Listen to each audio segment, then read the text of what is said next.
por tu amor, por tu misericordia para cada uno de nosotros. Es por tu gracia, Señor, que estamos vivos, que estamos de pie. Gracias por el aire que respiramos, por el sol, por la lluvia, por el frío, el calor. Gracias, Señor, por la comida, por el abrigo. Gracias por la presencia de cada familia que el día de hoy nos acompaña. Dale sabiduría a Sandra y Paula con los niños, a Salomón con su esposa, con los adolescentes y jóvenes. Dame sabiduría para compartir la palabra que me has permitido estudiar y preparar durante la semana para que la enseñanza edifique al grupo de hermanos y hermanas que estamos aquí. Te pedimos también por aquellas personas, aquellos hermanos que se conectan a nuestras redes sociales, Instagram, YouTube, Facebook, para ser partícipes también de nuestra transmisión en vivo. Incluso aquellos que tal vez más adelante escucharán la repetición, para que tu palabra, Señor, sea ese alimento espiritual que fortalezca la vida de cada uno de nosotros. Gracias porque podemos cantarte, Señor. Gracias porque nos has dado un medio de comunicación para expresar lo que sentimos, lo que anhelamos, lo que deseamos. Hoy te queremos dar las gracias, Padre. Gracias, bendice la clase de escuela dominical y sé con cada uno de nosotros, Señor, en el nombre de nuestro Señor Jesucristo. Amén. Amén. Voy a pedirles, por favor, hermanos, que abramos nuestra Biblia.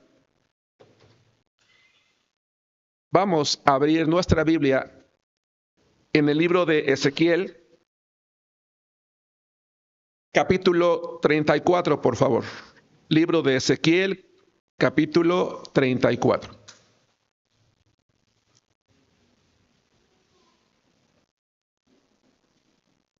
Estamos, hermanos, durante la escuela dominical estudiando una serie que se llama Tras los pasos de Jesucristo en el Antiguo Testamento.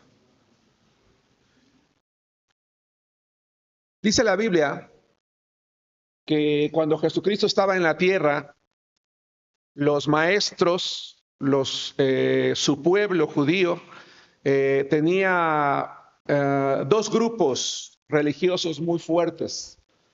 Los saduceos y los fariseos. Los fariseos eran personas extremadamente religiosas, legalistas. Los fariseos también, solo que unos creían una cosa y otros creían otra. Pero a pesar de que los dos grupos eran antagonistas, eran opositores, eran enemigos, cuando Jesús empieza su ministerio terrenal, ellos deciden unirse en uno solo, con el propósito de atacar, con el propósito de deshacerse de él, con el propósito de negar su palabra, con el propósito de ridiculizarlo, de contradecirlo, de convencer al pueblo de que no escucharan a quien para ellos era un mentiroso. Dice la Biblia, si ustedes leen los evangelios, que durante los 3 años o 3 años y medio de Jesucristo, estos grupos antagónicos, ¿verdad? Fariseos, saduceos, escribas, el Sanedrín en general, que era el cuerpo gobernante, se propuso seguir los pasos de Jesucristo. A donde quiera que iba Jesús, iba un grupo de ellos para contrariarlo, para contradecirlo, para, promover en la gente un sentimiento de rechazo hacia él. Llegó un momento en que Jesús, consciente de la dureza de corazón de estos hombres, les dice una cosa: escudriñen las escrituras, porque a ustedes les parece que en ellas tienen la vida eterna y ellas son las que dan testimonio de mí. Es decir, si no me quieren creer a mí, dice Jesús, créanle a la palabra. ¿Creen ustedes que ese libro que ustedes tienen, que es la ley, que es el Antiguo Testamento, que es la Escritura, que son los profetas? ¿Creen ustedes que esa es la palabra de Jehová? Sí, léanla entonces. Y si ustedes la leen, se van a dar cuenta que ella da testimonio de mí. Nosotros estamos estudiando el Antiguo Testamento precisamente porque estamos buscando, estamos escarbando en el Antiguo Testamento, estamos tratando de encontrar todos aquellos vestigios, aquellos indicios que los profetas en el Antiguo Testamento fueron dando, fueron enseñando, fueron escribiendo con el propósito de hacer presente en sus mentes y en sus corazones, hermanos, la relevancia del Señor Jesucristo. Y dentro de esa búsqueda que nosotros hemos emprendido hace ya mucho tiempo, hoy vamos a ver el tema número 61, encontramos algo.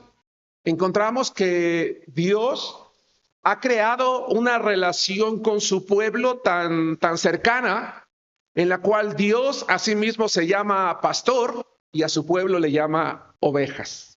De tal manera que en esa relación pastor-ovejas, el Señor va a dar muchas enseñanzas, pero también vamos a ver el día de hoy que el Señor levantó varios pastores para que cuidaran a esas ovejas, para que cuidaran a su pueblo.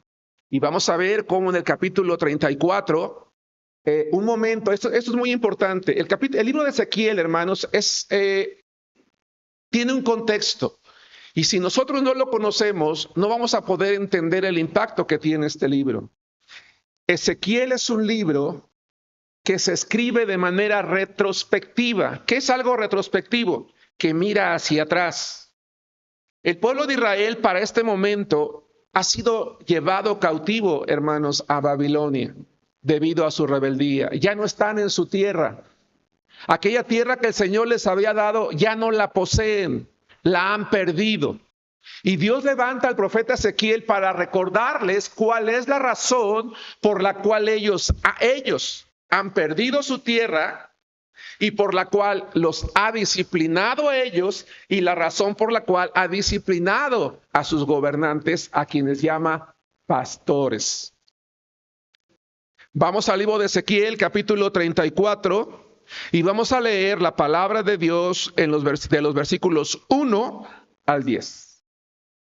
Esto que acabo de referenciar, hermanos, ¿es claro? El pueblo no está en su tierra, está cautivo a causa de su rebeldía. Y el pueblo, hermanos, el pueblo que está cautivo le está reclamando a Dios: ¿por qué, Señor? ¿Por qué permites que estemos cautivos? ¿Por qué permites que nuestros enemigos nos castiguen? ¿Por qué permites que nuestros enemigos nos traigan a tierra ajena? ¿Por qué permitiste que fuéramos despojados de nuestras casas y tu ciudad fuera derribada y tu templo fuera destruido? ¿Por qué? ¿Nosotros qué culpa tenemos? Y Ezequiel es un libro precisamente que tiene como propósito decirle al pueblo el por qué lo hizo. Dice la palabra de Dios en Ezequiel capítulo 34, versículos 1 al 10, dice así la escritura: Vino a mí palabra de Jehová diciendo: Hijo de hombre, profetiza contra los pastores de Israel, profetiza, y di a los pastores: así ha dicho Jehová el Señor. Ay de los pastores de Israel que se apacientan a sí mismos. ¿No apacientan los pastores a los rebaños? Coméis la grosura y os vestís de la lana. La engordada degolláis, mas no apacentáis a las ovejas. No fortalecisteis las débiles, ni curasteis la enferma. No vendasteis la perniquebrada, no volvisteis al redil la descarriada, ni buscasteis la perdida, sino que os habéis enseñoreado de ellas con dureza y con violencia. Y andan errantes por falta de pastor, y son presa de todas las fieras del campo, y se han dispersado. Y anduvieron, dice el versículo 6, anduvieron perdidas mis ovejas por todos los montes y en todo collado alto y en toda la faz de la tierra fueron esparcidas mis ovejas. No hubo quien las buscase ni quien preguntase por ellas. Por tanto, pastores, oíd palabra de Jehová. Vivo yo, ha dicho Jehová el Señor, que por cuanto mi rebaño fue para ser robado y mis ovejas fueron para ser presa de todas las fieras del campo sin pastor, ni mis pastores buscaron mis ovejas, sino que los pastores se apacentaron a sí mismos y no apacentaron mis ovejas. Por tanto, oh pastores, oíd palabra de Jehová. Así ha dicho Jehová el Señor: he aquí, yo estoy contra los pastores y demandaré mis ovejas de su mano y les haré dejar de apacentar las ovejas, ni los pastores se apacentarán más a sí mismos, pues yo libraré mis ovejas de sus bocas. El título de la clase que vamos a ver el día de hoy, hermanos, se llama Jesucristo es el pastor de su pueblo, con base en Ezequiel capítulo 34. Jesucristo es el pastor de su pueblo. Si nosotros, hermanos, leemos con cuidado esta pequeña porción, de hecho más adelante vamos a leer una un poquito más amplia, el Señor, hermanos, hasta el capítulo 33 o durante los capítulos que anteceden, Él ha venido hablándole al pueblo, pero ahora le va a hablar a sus líderes. ¿Quiénes son los pastores, hermanos, que son reprendidos, en este caso, por Dios? ¿Quiénes son aquellas personas a las cuales el Señor está dirigiendo sus palabras? ¿Quiénes tenían la responsabilidad de cuidar al pueblo, de alimentarlo, de guiarlo, de protegerlo? El rey, los profetas y los sacerdotes. Ellos eran los pastores que tenían la responsabilidad de cuidar a su pueblo. El rey, como pastor, tenía que apacentar al pueblo, porque tenía que preocuparse porque su pueblo, hermanos, tuviera cosechas suficientes para que todos comieran. El rey como pastor tenía la responsabilidad con su ejército de proteger a su pueblo. El rey como pastor tenía la responsabilidad con el ejército de defender a las ovejas, en este caso al pueblo. ¿A defenderla de quién? Metafóricamente, Ezequiel llama a lobos, llama a enemigos. ¿A quién? A las naciones que están a su alrededor, que al ver a un pueblo, hermanos, como el pueblo de Israel, tenían la intención de conquistarlo. Tenemos que recordar, hermanos, que en el Antiguo Testamento, el pueblo de Israel vivió una época en la que las naciones de alrededor siempre estaban tratando de conquistar a otras. Pero el rey, hermanos, en lugar de fungir como pastor, de preocuparse por alimentar al pueblo, de preocuparse por defenderlo, de preocuparse por tener ejércitos, hermanos, que cuidaran, en este caso, a las ovejas, se apropiaban, dice, de la lana. Dice, las comían con violencia, es decir, les cargaban impuestos muy pesados, muy caros, le robaban sus propiedades, le robaban sus bienes y a quien no se dejaba, violentamente se lo quitaban. Esto hizo que el pueblo, las ovejas, estuvieran, hermanos, o se vieran a sí mismas en una situación de desamparo, en una situación de pobreza. Cuando habla de la enferma y de la perniquebrada, habla de aquellas viudas, de aquellos huérfanos, de aquella gente que había empobrecido a causa de que el rey, hermanos, les había robado sus bienes. Se los había quitado a través de impuestos. Si ustedes leen, y yo con mucho cuidado, el capítulo 16 de este libro, nos vamos a dar cuenta, hermanos, que el pueblo de Israel tenía también un problema muy serio. Israel era un pueblo que lamentablemente no era del todo obediente. Era un pueblo, hermanos, que no solía dejarse llevar. Era un pueblo rebelde. Dice la Biblia que los otros pastores, en este caso los profetas y los sacerdotes, fungían con una tarea. El profeta tenía que dar a conocer la voluntad de Dios. Pero los profetas, en lugar de dar a conocer la voluntad de Dios, empezaron a predicar mentiras. Dios había levantado a Jeremías, de quien ya hablamos. Había levantado a Isaías, de quien ya hablamos también. Y les había dicho a su pueblo: si ustedes no se apartan de su rebeldía, si no dejan sus malos caminos, entonces Dios los va a castigar. Pero los profetas de ese tiempo decían: no, eso no va a pasar. Eso no es cierto. No les hagan caso. Nadie nos va a conquistar. Entonces el rey no hacía su tarea como pastor. El profeta no hacía su tarea como pastor. En aquellos entonces, hermanos, no había templos como tenemos nosotros hoy en día, donde el pueblo podía acudir y tener una clase. El sacerdote, los sacerdotes vivían, hermanos, se habían dispersado en todo el pueblo de Israel. En cada una de las tribus había suficientes sacerdotes y el rey tenía la responsabilidad de mandar a los sacerdotes, independientemente de que vivieran entre el pueblo, a recordarle la ley al pueblo. La Biblia no nos dice a detalle cómo le hacían para recordárselo. Tal vez hacían alguna reunión en algún lugar. No lo sé, pero los sacerdotes dejaron de salir a recordarle la ley al pueblo. Pero no solamente dejaron de recordarle la ley al pueblo, sino que ellos, en virtud de que el rey no asumía su responsabilidad como pastor del pueblo, la Biblia nos hace ver que los sacerdotes estaban obligados a reprender al rey y decirle, oye rey, tienes que recordar que tú estás gobernando por voluntad de Dios y que tu tarea principal es preocuparte por el pueblo, pero no lo estás haciendo. Lo estás oprimiendo, le estás robando, le estás quitando sus bienes, estás empobreciendo a la nación. El sacerdote tenía que hacer esa tarea como pastor del pueblo, pero dice la Biblia que dejó de hacerlo. Dejaron de reprender al rey, callaron. El rey como pastor no cumplió con su tarea, el profeta no cumplió con su tarea, el sacerdote no cumplió con su tarea.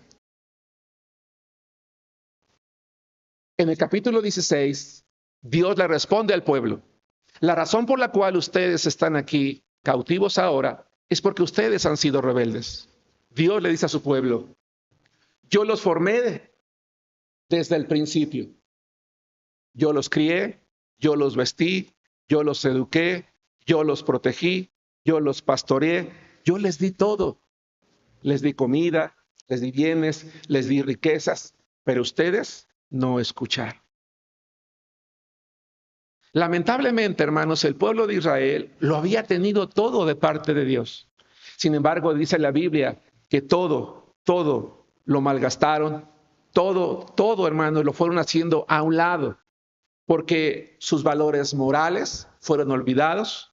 La ley de Dios, hermanos, fue olvidada.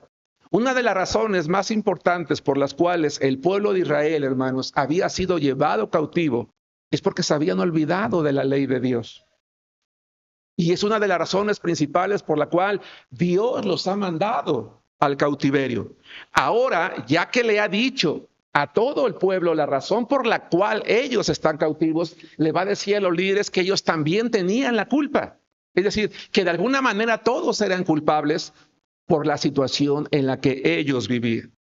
Pero lo más importante, hermanos, una de las cosas que más resaltan en el libro de Ezequiel es que lo que vino a empeorar la situación del pueblo es que dejaron de escuchar la palabra de Dios.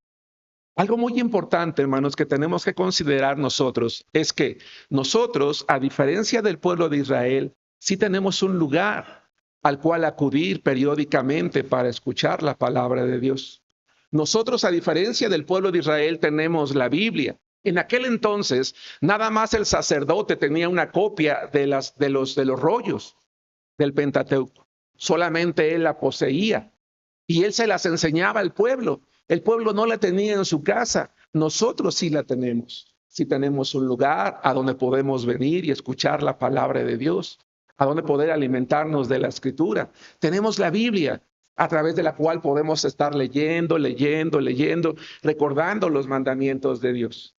Porque cuando los valores espirituales, cuando la palabra de Dios, hermanos, pasa a segundo término en la Biblia del creyente, en la Biblia de una familia, entonces, si yo como padre soy el pastor de mi familia y dejo que mi familia deje de alimentarse de la palabra de Dios, y mi familia empieza a sentirse atraída por las cosas del mundo, va a irse con más facilidad cuando yo dejo de recordarles la palabra de Dios.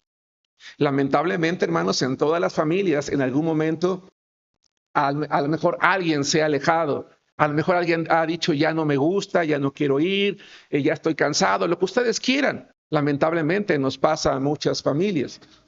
Y no es que sea algo bueno, no es algo bueno. Pero todos vamos a pasar por eso, o más bien yo esperaría que no todos pasaran por eso, pero algunos probablemente vamos a pasar. Pero cuando eso ocurra, hermanos, nosotros debemos de tener la tranquilidad de que no dejamos de recordar los mandamientos de Dios. A lo mejor tú eres una hermana que está al frente del hogar, no hay un varón en casa, no dejes de recordar la palabra de Dios.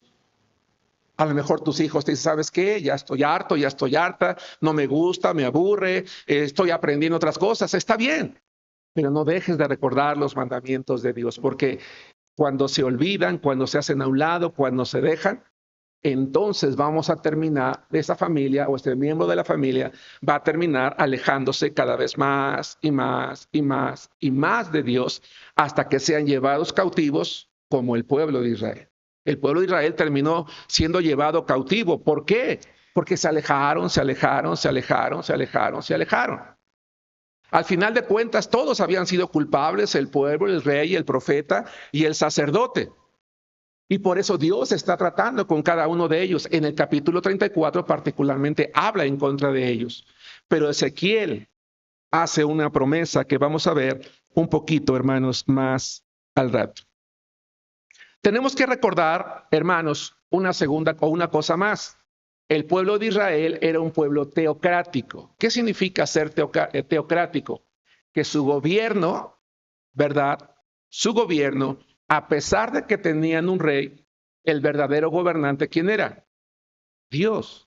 Dios era el verdadero gobernante.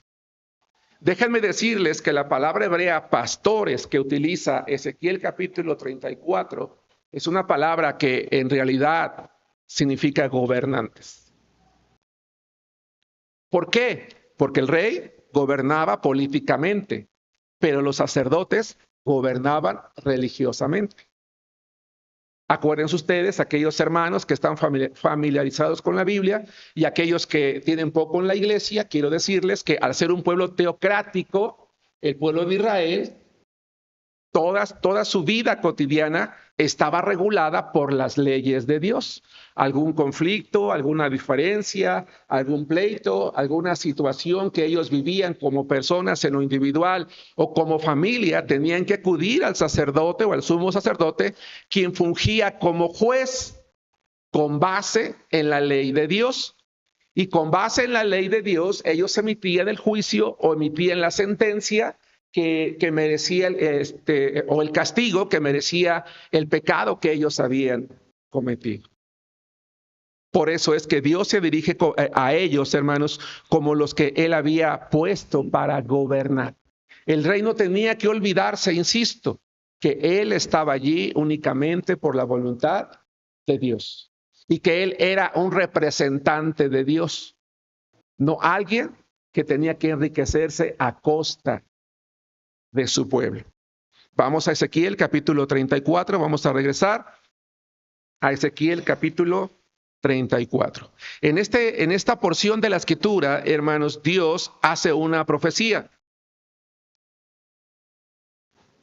Estamos en Ezequiel capítulo 34. El tema de hoy, hermanos, no es un tema muy largo, pero es un tema muy importante. Ezequiel capítulo 34, versículo 11. Porque así ha dicho Jehová el Señor. He aquí, yo mismo, iré a buscar mis ovejas y las reconoceré, como reconoce su rebaño al pastor el día que está en medio de sus ovejas esparcidas. Así reconoceré mis ovejas y las libraré de todos los lugares en que fueron esparcidas el día del nublado y de la oscuridad. Y yo las sacaré de los pueblos y las juntaré de las tierras. Las traeré a su propia tierra y las apacentaré en los montes de Israel, por las riberas y en todos los lugares habitados del país. En buenos pastos las apacentaré y en los altos montes de Israel estará su aprisco. Allí dormirán en buen redil y en pastos suculentos serán apacentadas sobre los montes de Israel. Yo apacentaré mis ovejas y yo les daré aprisco, dice Jehová el Señor. Yo buscaré la perdida y haré volver al redil la descarriada. Vendaré la perniquebrada y fortaleceré la débil, mas a la engordada y a la fuerte destruiré, las apacentaré con justicia. Mas en cuanto a vosotras, ovejas mías, así ha dicho Jehová el Señor, he aquí yo juzgo entre oveja y oveja, entre carneros y machos cabríos. Os es poco que comáis los buenos pastos, sino que también holláis con vuestros pies lo que de vuestros pastos queda, y que bebiendo las aguas claras, enturbiáis además con vuestros pies las que quedan. Y mis ovejas comen lo hollado de vuestros pies, y beben lo que con vuestros pies habéis enturbiado. Por tanto, así dice Jehová el Señor, he aquí yo juzgaré entre la oveja engordada y la oveja flaca, por cuanto empujasteis con el costado y con el hombro y acorneasteis con vuestros cuernos a todas las débiles, hasta que las echasteis y las dispersasteis. Yo salvaré a mis ovejas y nunca más serán para rapiña, y juzgaré entre oveja y oveja, y levantaré sobre ellas a un pastor, y él las apacentará. A mi siervo David, él las apacentará, y él les será por pastor. Yo Jehová les seré por Dios, y mi siervo David, príncipe en medio de ellos. Yo Jehová habla. ¿Qué es lo que está profetizando aquí el Señor, hermanos? ¿Qué le está prometiendo Dios a su pueblo? Lo que Dios le está prometiendo a su pueblo es que un día Él personalmente vendría a gobernar a su pueblo. Él personalmente vendría a ser su pastor. Dice el versículo 23, y levantaré sobre ellas a un rajá, a un gobernante, alguien que los gobierne, alguien que los dirija, a alguien que los proteja. Y hermanos, la palabra también se traduce pastor. ¿Por qué? Porque Dios está diciendo, aquellas ovejas que han sido llevadas al cautiverio, que están dispersas, sí, que lo han perdido todo, que están en la pobreza, que fueron descuidadas, yo las voy a traer. Recuerden, hermanos, que en los últimos tiempos, algo que vimos también ya aquí en las clases, es que el Señor va a juntar a todos los judíos que están dispersos en el mundo y los va a llevar a que posean su tierra, la tierra de Israel. Y un día el Señor, cuando haya atraído a todo su pueblo de todos los rincones del mundo, dice la palabra del Señor, Él vendrá y gobernará y gobernará ante ellos. Y me gusta mucho. Hay algunas frases que me gustaría resaltar. Yo las sacaré, yo las juntaré, yo las traeré, yo las apacentaré, yo les daré, yo buscaré, yo las fortaleceré, yo las salvaré, dice el Señor. Pero si ustedes, hermanos, fueron conmigo en la lectura, se habrán dado cuenta de una cosa. ¿Cuál es? Que las propias ovejas, el propio pueblo, ¿qué hacían entre ellos? ¿Qué hacían entre ellos? ¿Quién dijo?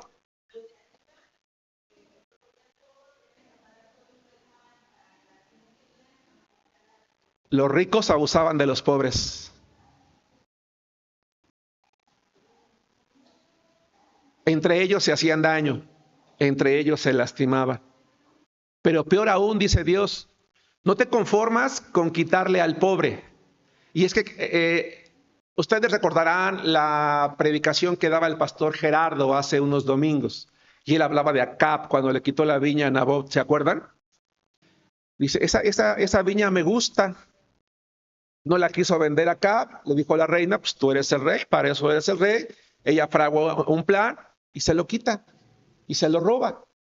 Bueno, los reyes hacían eso. Iban a los campos, le robaban las cosechas al pueblo y aquello que no juntaban, ¿saben qué le hacían? Lo destruían para que el pueblo no tuviera nada que comer. Dios había establecido una ley diferente. Tú tienes que cultivar tus pueblos y cosecha, y cuando coseches, les había dicho Dios, no coseches todo, a propósito deja algo, no rebusques. Cuando allí en la esquinita queda algo, dice Dios, deja algo a propósito para el pobre, para la viuda, para el huérfano, para el necesitado. Comparte con el pueblo, porque Israel, al ser una familia, tenían que ver por ellos, entre ellos mismos, ayudarse. Pero en lugar de hacerlo, algunos empezaron a enriquecerse, a robarse entre ellos y destruían con el propósito de que aquel que no tenía comida, que no tenía alimento, que no tenía abrigo, a quien Dios llama perniquebrado, herido, débil, porque no tenía para alimentar su casa, iba al campo y tenía que rebuscar entre la tierra las pocas semillas que quedaban, todo aquello que estaba destruido por los poderosos. Y dice Dios, yo voy a juzgarlos a ustedes entre oveja y oveja también. Porque ustedes, en lugar de ayudarse, se hacen daño. Pero a pesar de eso, dice Dios, yo un día les voy a levantar un pastor, en este caso Jesucristo, que las va a juntar de nuevo para que ustedes estén como deberían de estar. Y aquí vemos algo muy hermoso, hermanos, la misericordia de Dios. Como Dios, a pesar de que las personas somos duras, somos rebeldes, somos desobedientes, Dios nunca se olvida de nosotros. Y siempre está haciendo lo necesario, tomando la iniciativa para que nosotros volvamos a Él. ¿Qué es entonces lo que Él prometió? Que Él mismo salvaría y gobernaría a su pueblo. Vamos al Nuevo Testamento y vamos al Evangelio de Juan, capítulo 10, por favor. El título de la clase de hoy se llama Jesucristo es el pastor de su pueblo. ¿Me estoy explicando con claridad, hermanos?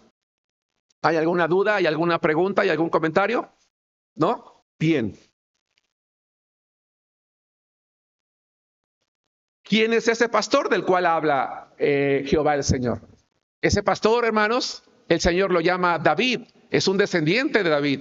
Porque ese descendiente de David, Jesucristo, es quien se va a levantar, hermanos, un día, va a gobernar su pueblo, los va a pastorear, los va a cuidar, les va a dar todo lo necesario, a pesar de que ellos, hermanos, eran un pueblo rebelde.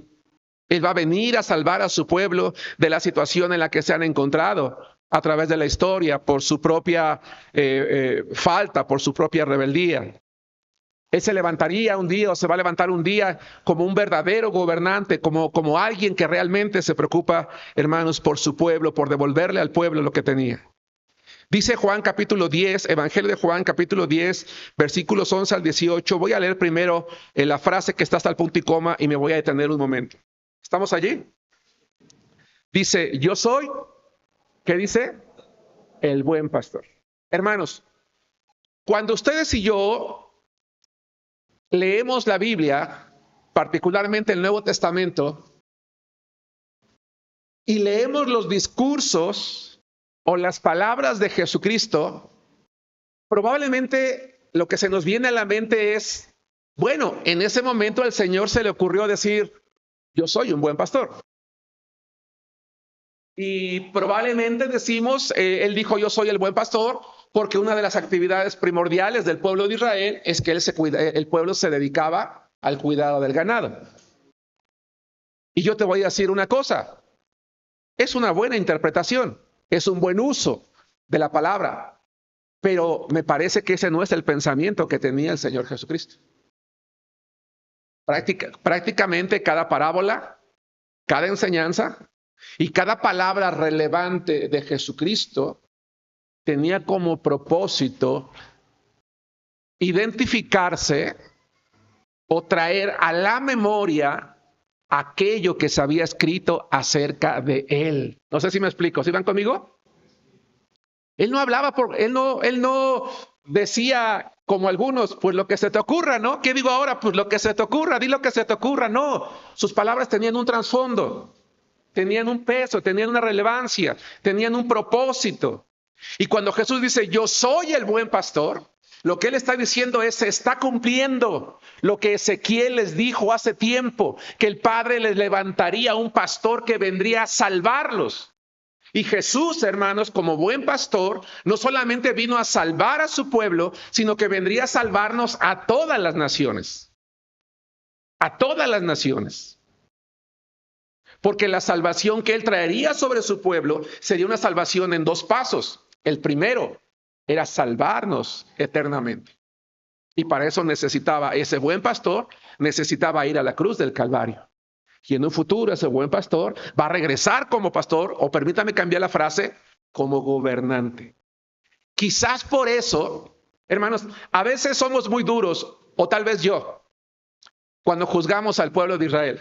No, es que el pueblo de Israel era muy duro y Jesucristo vino y cómo es posible que no hayan creído en él. Yo mismo decía hace rato que Jesús les dice, no me creen a mí, pues créanle a la Escritura. Pero también tenemos que entender, hermanos, como acabamos de comprender nosotros, que espero explicarme con claridad, que ellos esperaban a un pastor. ¿Pero qué dije que significaba la palabra pastor? Hermanos, un gobernante. Ellos esperaban a un gobernante, un rey. Por eso, de alguna manera, sin tratar de justificar, aclaro, la maldad o la dureza del pueblo de Israel, la perspectiva de ellos no estaba tan errada. El problema es que no era el tiempo. ¿Sí me explicó? No estaba tan errada, pero no era el tiempo. Porque la palabra pastor también se puede traducir como rey. De hecho, si ustedes leen los Salmos, se dice que David fue tomado de detrás del redil para pastorear al pueblo, dice, y los pastoreó con la pericia de sus manos. Porque el pastor el rey era uno de los pastores principales del pueblo. Subrayo, de los principales, porque él se encargaba de la protección, del cuidado, del alimento. El sacerdote nada más de la enseñanza. Pero aún así, era de un peso. Entonces, cuando Jesús dice, yo soy el buen pastor, él está diciendo, yo soy aquel que ustedes estaban esperando. Y cuando el pueblo escuchó esas palabras, yo soy aquel que ustedes estaban esperando, ¿qué creen ustedes que hubiera sido lo más natural que el pueblo hiciera, hermanos? Pregunto, pues que lo reconocieran, ya que lo hubieran comprendido. El problema es que los seres humanos muchas veces sí comprendemos, pero a veces somos duros de corazón. En la semana, hermanos, tuve la oportunidad de compartirle de Cristo a varias personas. Y me tocó vivir experiencias extremas. Una dama que estaba pasando por una situación muy difícil, muy complicada. Gracias a Dios pude llevar la conversación a un punto en el que yo le compartía de Cristo. Le compartí el Evangelio y dijo, qué maravilloso. Dios me ofrece vida eterna. Le dije, sí, Dios te ofrece vida eterna. Pero le compartí el Evangelio a otro que también lo entendió, pero dice, pues no, como que no. Es que yo tengo otras necesidades, yo tengo otros problemas, tengo otras cosas que hacer. ¿Sí nos damos cuenta? Y el problema de los seres humanos es que somos así.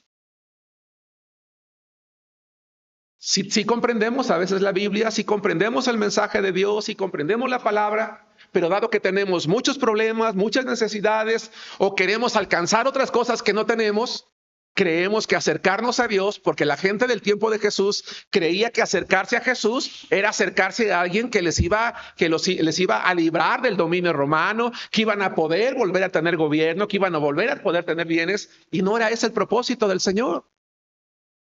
A veces la gente hoy en día se acerca a Dios por eso. Dios me va a resolver, me voy a buscar acercar a Cristo porque Él va a resolver mis problemas. Él va a restaurar mi matrimonio. Él me va a devolver a mis hijos. Él va a levantar mi negocio. Él va a hacer esto. Y esas personas se acercan a Dios y se dan cuenta que no se levanta el negocio, sino que quiebra. Y decimos, no, es que Dios me falló. No, no. Dios nunca se ha comprometido a eso. Se ha comprometido a fortalecernos en medio de la adversidad, a levantarnos cuando estamos caídos, a restaurarnos cuando queremos buscarlo. Y sí, a veces en su gracia está dar aquello que pedimos, sí, yo no digo que no.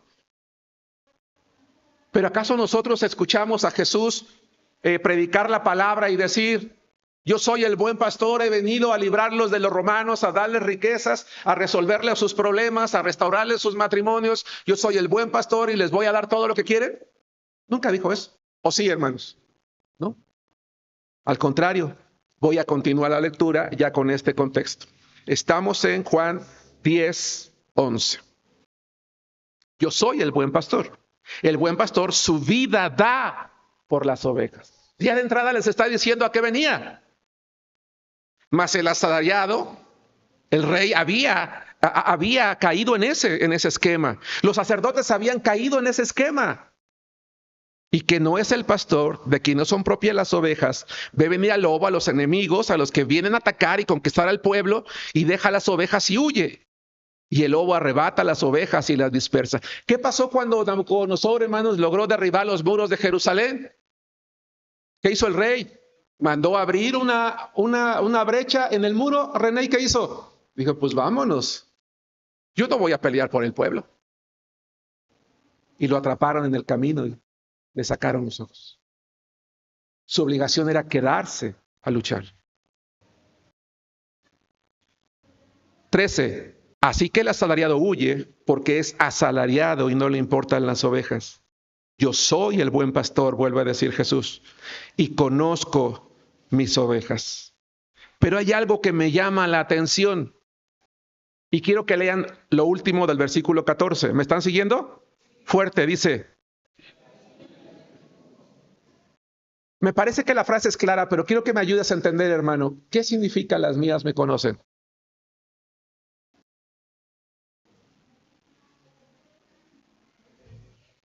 Maru.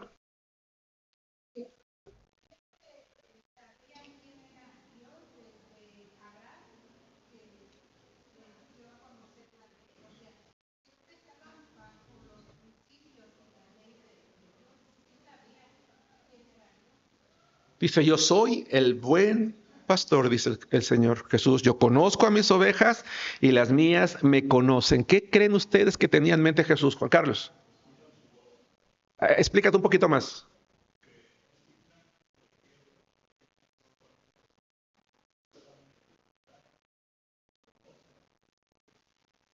Lo que Jesús está diciendo es, yo soy el buen pastor. Si ustedes fueran mis ovejas,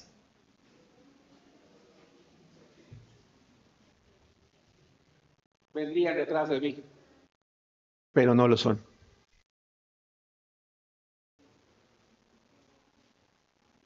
Dicen, yo solamente lo he visto en videos, nunca lo he visto en la realidad. Si alguien aquí es una persona de campo y lo ha visto, afirme lo que voy a comentar.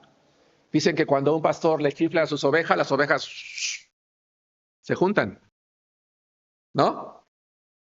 Y si el pastor va hacia adelante, las ovejas la van siguiendo.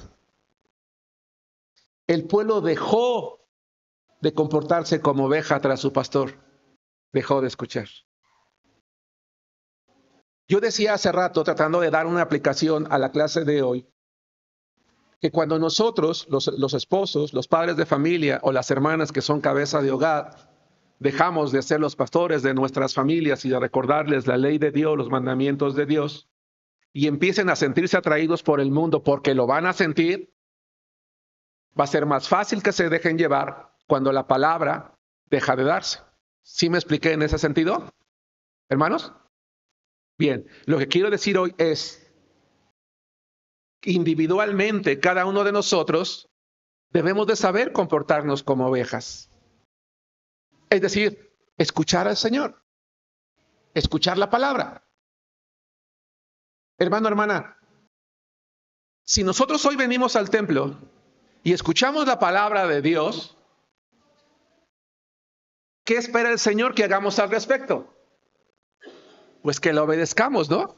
Que la sigamos, que la pongamos por obra, que la pongamos en práctica, que cuando escuchamos alguna enseñanza, alguna instrucción, alguna exhortación, alguna disciplina, lo que ustedes y yo querramos y mandemos, pues lo hagamos, que sigamos tras Jesucristo, que no dejemos de ser ovejas.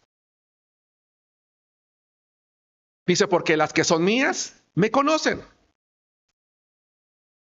El pueblo podía haber dicho, yo estoy cautivo porque el rey tiene la culpa, el rey no me defendió, el sacerdote dejó de salir a predicar la palabra. Oye, pero tú dejaste también los mandamientos de Dios. Tú dejaste de escuchar al Señor. Tú te alejaste, dejaste de comportarte como oveja, dice Dios. Por eso dice el Señor, yo voy a juzgarles entre oveja y oveja. El rey pudo haber dicho, Señor, pero es que el pueblo era rebelde. Y Dios le iba a responder, sí, pero tú tenías que defenderlos con tu ejército. No tenías que robarles, no tenías que quitarles la comida, tenías que clamar a mí.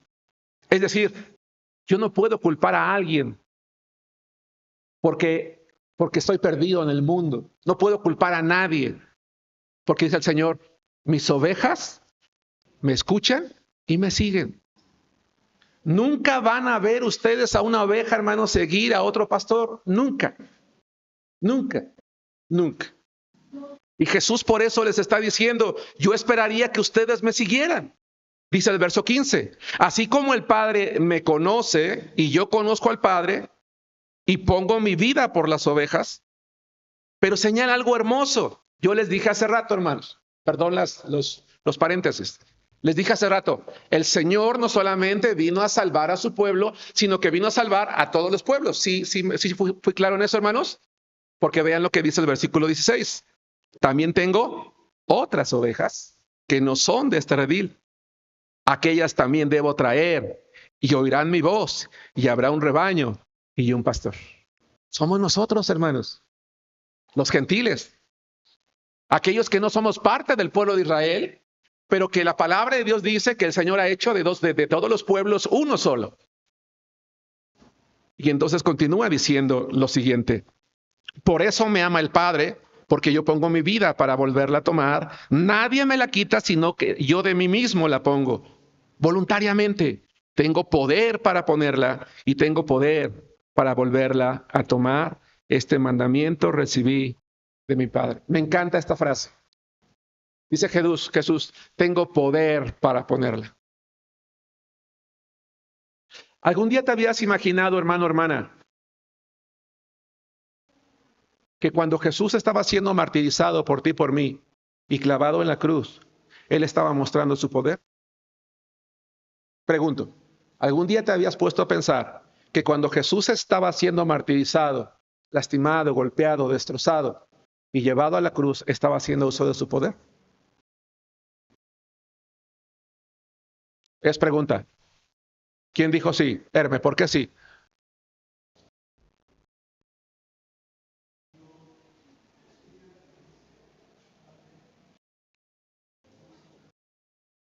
Uh-huh. Sí, por un lado tienes razón, esa parte no la había yo considerado, pero sí. ¿Qué más? ¿Por qué más?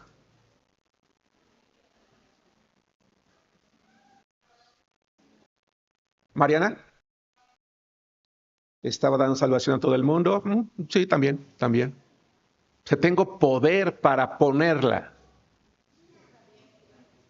Ya sabía que iba a resucitar. ¿Qué más? Pablo.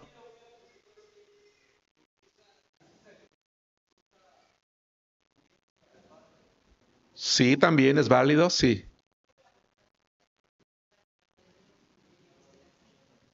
Tuvo la voluntad de hacerlo, sí. ¿Qué le dijo a Pedro cuando Pedro saca la espada y le corta la oveja a Malco?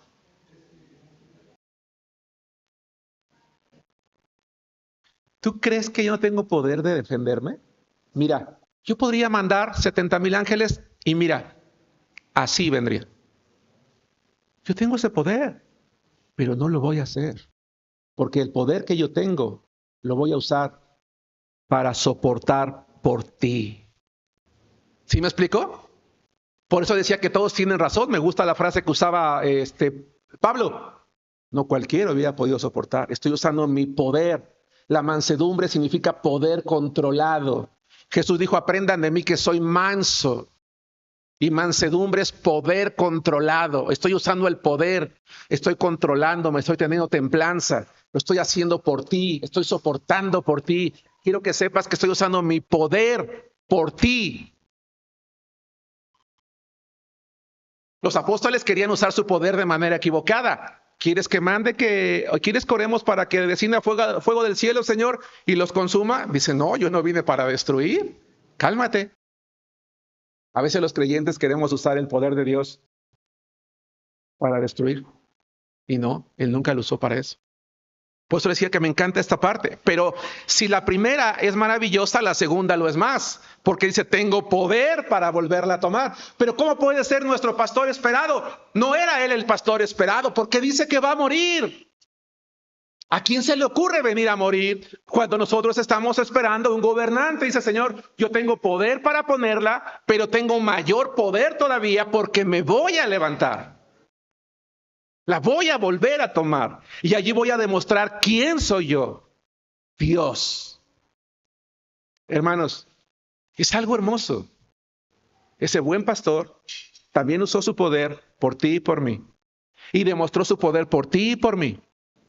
Y es algo que tenemos que recordar todos los días. Todos los días. Nos salvó. Dio su vida por nosotros. Dice, este mandamiento, por eso les dije, ¿tiene razón quien dijo eso? Recibí de mi Padre. Las palabras de Jesucristo, hermanos, entonces fueron el cumplimiento de Ezequiel. Para terminar, pueden dejar Ezequiel 34. Me gustaría que las damas leyeran 37, 24 y los varones,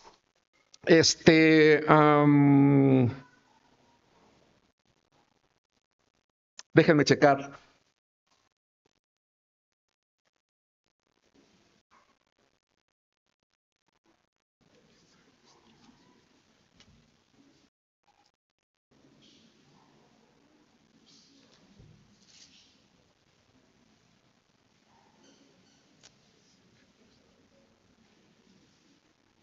¿Vamos bien, hermanos?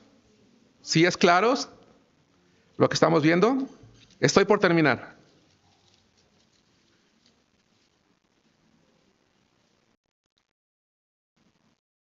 Zacarías 13:7, si me hacen favor los varones. Estoy casi por terminar.